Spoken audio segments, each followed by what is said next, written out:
Simon & Schuster Audio presents Fallen Hearts by V.C. Andrews.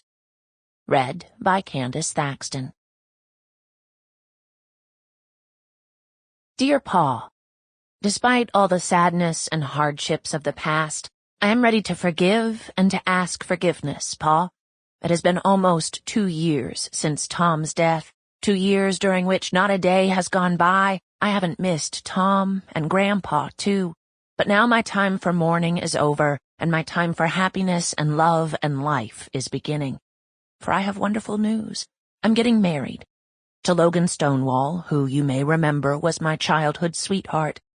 I've been living here in Winnerow, fulfilling my dream of being a teacher just like Miss Mary Ann Deal, who inspired me so to read and learn and dream and always to believe I could be whatever I wanted to be.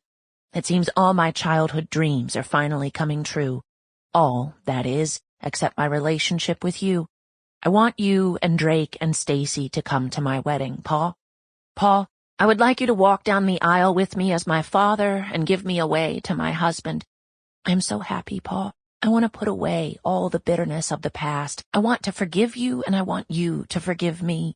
Maybe now, at this long, late date, we can act like a family should. Fanny will be my best lady. I hope you will, at last, be my father. Love, Heaven. 1. Promises of Spring. I sat on the long front porch of the cabin, reading and rereading my letter to Pa. It was a warm May morning. Spring already ripened into hot summer. It seemed my Willie's world had awakened along with me, from the cold, dark winter of death and mourning, gradually warming with the promise of spring, finally bursting into warm, burgeoning summer. The sparrows and robins were singing, flitting from branch to branch, gently shaking the leaves. Sunlight wove its way through the woods, threading strands of gold from birch to hickory to maple, turning the leaves transparent where the light bathed them. The world looked glorious and alive.